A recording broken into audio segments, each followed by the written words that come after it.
ರೈತರ ಕನಸು, ರೈತರ ಬೆವರಿಗೆ ಬೆಲೆ ಸಿಗ್ತಾ ಇರಲಿಲ್ಲ.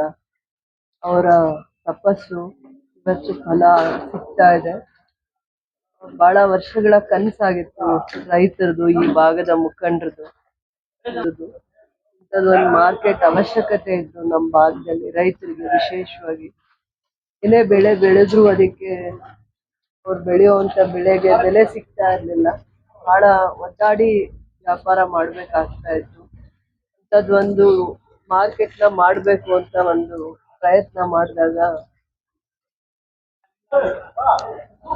ತುಂಬಾ ಕಷ್ಟ ಬಿದ್ವಿ. ಈ ಜಾಗನ ಹುಡುಕಿದ್ಮೇಲೆ ಹುಡುಕೋದಕ್ಕಿಂತ ಜಾಸ್ತಿ ಕಷ್ಟಗಳಲ್ಲಿ ಜಾಗನ ಮಾರ್ಕೆಟ್ ಆಗಿ ರೂಪ ತರಬೇಕು ಅಂದ್ರೆ ಇದಕ್ಕೆ ಬಹಳ ಪರಿಶ್ರಮ ಆಯ್ತು.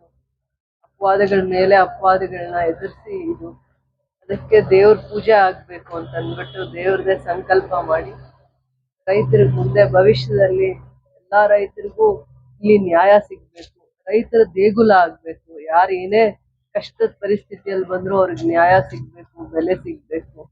ಅದಕ್ಕೆ ದೇವ್ರ ಪೂಜೆ ಆಗ್ಬೇಕು ಅಂತ ಎಲ್ಲಾ ಮುಖಂಡರ ಸಂಕಲ್ಪ ಆಗಿದೆ. ಭೂಮಿ ಪೂಜೆ ಮತ್ತೆ ಆ ದಿನ ದೇವ್ರದ್ದು ಕಲ್ಯಾಣೋತ್ಸವ, ಶ್ರೀನಿವಾಸ ಕಲ್ಯಾಣೋತ್ಸವ ಮಾಡ್ಬೇಕು ಅಂತ ಸಂಕಲ್ಪ ಮಾಡಿದ್ದಾರೆ. ನಮ್ಮೆಲ್ಲ ಮುಖಂಡರ ಒಂದ್ ಕೋರಿಕೆ ಅದು. ರೈತರು ಈ ಜಾಗದಲ್ಲಿ ವ್ಯಾಪಾರ ವಹಿವಾಟು ಶುರು ಮಾಡಕ್ ಮುಂಚೆ ದೇವ್ರದ್ದು ಕಲ್ಯಾಣೋತ್ಸವ ಆಗ್ಬೇಕನ್ನುವಂತ ಅವರ ಒಂದು ಸಂಕಲ್ಪ, ಆಸೆ ಆಗಿದೆ. ದೇವರು ಕಲ್ಯಾಣೋತ್ಸವ ಮಾಡೋದು, ಅವರೇ ಇಲ್ಲಿಗೆ ಬರ್ತಾ ಇರೋದ್ರಿಂದ ಅದೇ ಪದ್ಧತಿಯಲ್ಲಿ ದೇವ್ರ ಕಲ್ಯಾಣೋತ್ಸವ ಈ ಭಾಗದ ರೈತರಿಗೆ ವಿಶೇಷವಾಗಿ ಒಳ್ಳೇದಾಗ್ಬೇಕು, ಮಳೆ ಬೆಳೆ ಆಗ್ಬೇಕು, ರೈತರ ಬದುಕು ಇನ್ನಾದ್ರೂ ಮುಂದೆ ಚೆನ್ನಾಗಿರ್ಬೇಕು ಅನ್ನುವಂಥ ದೂರದೃಷ್ಟಿ ಈ ಒಂದು ಕಾರ್ಯಕ್ರಮದ ಆಲೋಚನೆ ಆಗ್ಲಿ ಅಥವಾ ಒಂದು ದೇವರ ಕಲ್ಯಾಣೋತ್ಸವದ ಒಂದು ವಿಶೇಷವಾಗಿ ಅನ್ಕೊಂಡಿರೋದು ಅದೊಂದೇ ವಿಚಾರ. ರೈತರಿಗೂ ಆ ದಿನಾನೇ ಭೂಮಿ ಪೂಜೆ ಅಂತಾನೆ ಅಲ್ಲ, ದೇವ್ರದ್ದು ಫಸ್ಟ್ ಕಾರ್ಯ ಆಗತ್ತೆ. ಅದಾದ್ಮೇಲೆ ಇದಕ್ಕೂ 10 ಕೋಟಿ ಅನುದಾನ ಸರ್ಕಾರ ಕೊಟ್ಟಿದೆ. ಮೇಲೆ ಆ ಕೆಲಸನು ಮುಂದಕ್ಕೆ ಮಾಡ್ಕೊಬೋದು. ಆಲ್ರೆಡಿ ಆಗಿದೆ ಕೆಲಸ. ರೈತರನ್ನ ಕರಿಬೇಕು ಅಂತ ಒಂದು ಕಮಿಟಿ ಮಾಡ್ಕೊಂಡಿದ್ದಾರೆ. ಈ ಭಾಗದಲ್ಲಿ 5 ಪಂಚಾಯತಿಗೆ ಅಪ್ಪಾಜಿಗೌಡರು ಎಲ್ಲರೂ ಸೇರಿ ಈ ಭಾಗದಲ್ಲಿ ಒಂದು 20-30 ಜನ ಮುಖಂಡರು 3-4 ಟೀಮ್ ಮಾಡ್ಕೊಂಡು ಕ್ಯಾಸಂಬಳ್ಳಿಯಿಂದ ಆ ಕಡೆ ವಿಜಯಣ್ಣವರು, ಆನಂದ್ ಮೂರ್ತಿ ಅಣ್ಣವರು ಎಲ್ಲಾ ಮುಖಂಡರು ಒಂದ್ ಟೀಮ್ ಮಾಡ್ಕೊಂಡು ಎಲ್ಲ 15 ಪಂಚಾಯತಿಯ ಗ್ರಾಮೀಣ ಭಾಗದಲ್ಲಿರುವಂತ ಎಲ್ಲಾರನ್ನು ಮತ್ತೆ ನಗರ ಭಾಗದಲ್ಲೂ, ಗ್ರಾಮೀಣ ಭಾಗದಲ್ಲಿ ಎಲ್ಲಾ ರೈತರನ್ನ ಯಾರನ್ನ ಕರಿಬೇಕು, ಎಲ್ಲಿ ಏನು ಅಂತೆಲ್ಲ ಅವರೇ ಜವಾಬ್ದಾರಿ ತಗೊಂಡು ಅವರೇ ಎಲ್ಲ ಒಡನಾಟ ಇಟ್ಕೊಂಡು ಮಾಡ್ತಾ ಇದ್ದಾರೆ.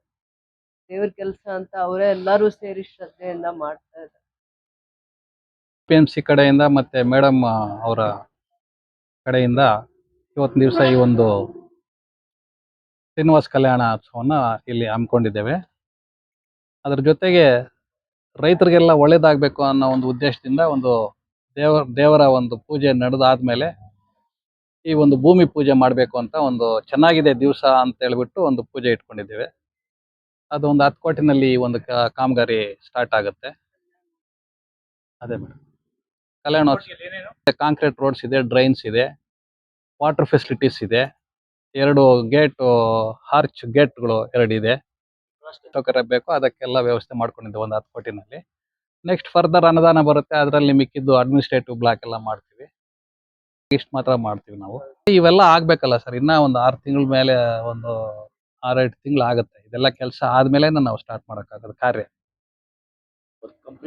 2 ಮಾರುಕಟ್ಟೆ ಪ್ರಾಂಗಣ ಮಾಡ್ತೀವಿ, 2 ಇವಾಗ ಇದರಲ್ಲಿ ಫ್ಲಾಟ್ಸ್, ಆಕ್ಷನ್ ಫ್ಲಾಟ್ಸ್ ಅದು 2 ಮಾಡ್ತೀವಿ ಇವಾಗ ಇದೆ, ಅದರಲ್ಲಿ ಇವಾಗಲೇ ಇದೆ 2. ನೆಕ್ಸ್ಟ್ ಫರ್ದರ್ ತಿರುಗಿ ಇವಾಗ ನೆಕ್ಸ್ಟ್ ಅನುದಾನ ಕೊಡ್ತಾರೆ, ಅದರಲ್ಲಿ ಅಡ್ಮಿನಿಸ್ಟ್ರೇಟಿವ್ ಬ್ಲಾಕ್ ಅದೆಲ್ಲನೂ ಮಾಡ್ತೀವಿ.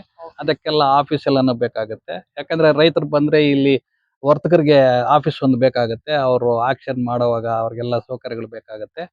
ಅದಕ್ಕೋಸ್ಕರ ನೆಕ್ಸ್ಟ್ ಇದರಲ್ಲಿ ಅದು ಆಗುತ್ತೆ. ಇದು ಮುಗಿಯೋಷ್ಟರಲ್ಲಿ ಕ್ರೋರ್ಸ್ಗೆ ಫಸ್ಟ್ ಸ್ಟೇಜ್ ಅಲ್ಲಿ ಇದು ತಗೊಳ್ತಾ ಇದ್ವಿ. ಟೋಟಲ್ ಆಗಿ 35 ಕ್ರೋರ್ಸ್ಗೂ ಆಗೋಗಿದೆ. ಎಷ್ಟು ಅನುದಾನ ರಿಲೀಸ್ ನಬಾರ್ಡ್ ಕಡೆಯಿಂದ ಇದು ರಿಲೀಸ್ ಆಗ್ತಿರೋದು ಅನ್ಕೊಂತಾಗ ಅವ್ರು ಕೊಡ್ತಾನೆ ಇರ್ತಾರೆ. ನಾವು ಕೆಲಸ ಏನ್ ಮಾಡ್ತಾ ಇರ್ತೀವಿ ಅದ್ರ ಪ್ರಕಾರ ಅವ್ರ ಅಮೌಂಟ್ ಅನ್ನ ಕೊಡ್ತಾ ಇರ್ತಾರೆ. ಆ ರೀತಿ ಪೇಮೆಂಟ್ಸ್ ಆಗುತ್ತೆ.